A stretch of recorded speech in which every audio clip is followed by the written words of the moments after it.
door, and she opens the door. Now I wonder what Rahab thought when she saw them. Did she think that they were customers of hers?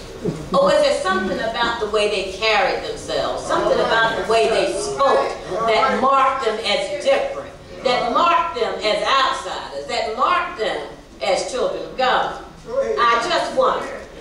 The two spies had just recently crossed the Jordan River, so they were probably not looking particularly GQ, if you know what I mean.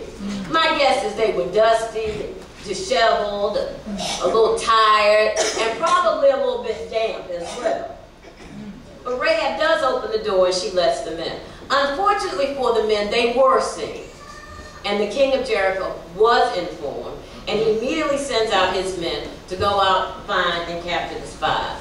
So Rahab only had a few minutes at best between the time the Israelite spies knocked on her door and the time that the king's men knocked on her door. So that's not a whole lot of time to make what turned out to be a life-altering decision. Many of us have been in that same situation where we've got to make a quick decision that's going to alter our lives or the lives of somebody else. So she decides in that few minutes to hide the men on her roof underneath some flax. Now flax is like a grain or barley, wheat or something of that kind laying on her roof. And in that period of time, that was a common practice. But again, thinking about the trade she was in, my guess is that was a hiding place she'd used before as well. Rahab lies to the king's men when they come and ask her. And she basically tells them they went that way. And so all the king's men go running on this wild goose chase looking for the Israelite spies. Once the king's men leave, she goes up to the roof to talk to the men. Now Rahab was a businesswoman. She was a woman of trade. She was a woman who knew how to handle men. She knew in her business and in life that most of the time you've got to give something to get something. She didn't just hide those men without any thought to the impact that had on her future. Had she been found out, she would have lost her life. So she put her life in jeopardy to hide those two men. She had to think quickly. Clearly, Rahab thought well on her feet. But she hid the two spies because they had something that she wanted. Now, there are two things I want to highlight here. First of all, know that the people of Jericho were very, very, very afraid of the Israelites. The scriptures say that their hearts melted in fear and their courage disappeared. That's beautiful poetry. You know, their hearts melted in fear and their courage disappeared. But as beautiful as that poetry is, as beautiful a picture as that paints, to my way of thinking, this is the perfect example of mass short-sightedness. Okay, the people of Jericho were unable to look past the obstacle in front of them, the challenge in front of them, the danger in front of them, to see that just behind that bit of mess was the solution to that problem. They didn't have future sight.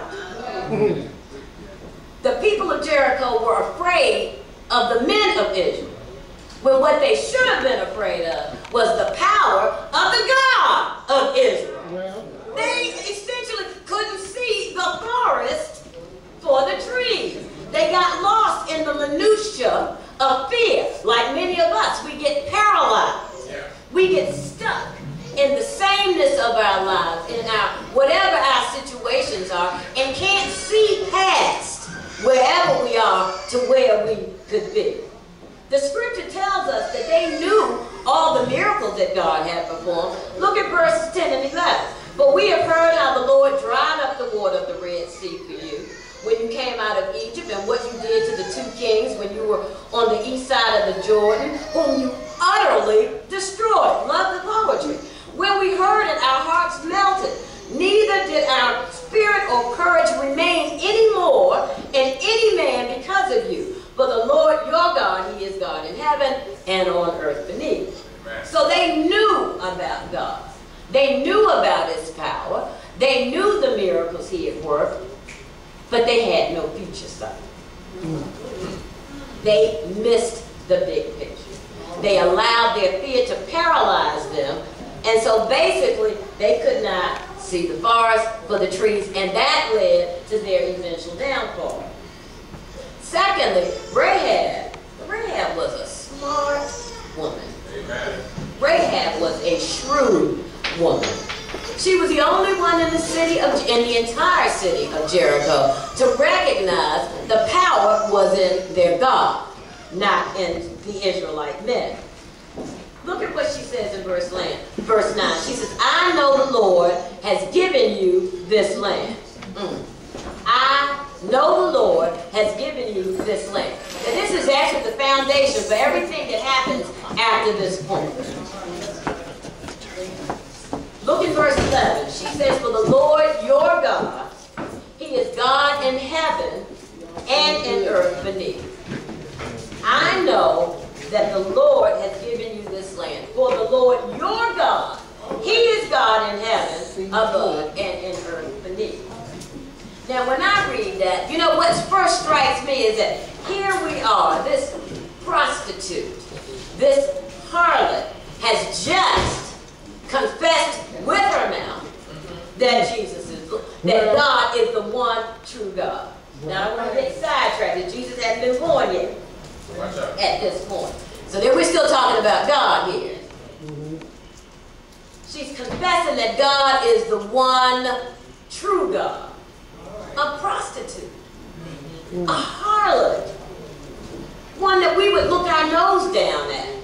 That we would cross the street. The one we wouldn't want to sit beside in church. But she said, I know that the Lord your God, he is God in heaven. And he's God beneath. What courage it took for her to say that. I know I need to walk. I'm a walker. I'm sorry. I can't say it. I'm a walker. What she's basically saying is, to a bunch of strangers, really, these two men are strangers to her. What she's saying to them is that my whole life has been a sham. Everything I've ever thought, everything I've ever believed was a lie. That took a lot of courage. What she's saying is basically, I'm ready to put down my life as I know it and accept a life in your God. Not knowing what all that meant. She didn't know enough about God to know what all that meant. But she knew enough to know that that offered her a better life. And she was smart enough to grab the opportunity when it came. Unlike her countrymen, Rahab had future sight. Future sight. Believing the unseen. Believing the unseen. She had no way of knowing what came next. But her future sight allowed her to look past where she was to where she could be. See yourself in the future. Then she asked the spies, in return for her kindness to them, would they save her and her family when they came back to take Jericho. Now there are two issues here, and I want to make real sure we keep those two issues separate. Issue one, her kindness to the spies was hiding them and helping them escape. That was the kindness. Her acknowledgement and acceptance of God as the one true God was a favor, a kindness she did for herself. The spies didn't benefit from her accepting God. Only Rahab and eventually her family. But Rahab benefited from that. That was the kindness that she performed was to herself. What she did for the spies was to hide them and to help them escape. And she kind of felt that calling in her spirit to come out of darkness, to come out of sin, and to step onto the path that would lead her to a better future. Opportunity knocked on her door in the form of the Israelite spies. But she opened her door with an eye toward her future. She opened her door with an eye toward what might be. This favor, this was a blessing that she granted to herself, not the Israelite spy.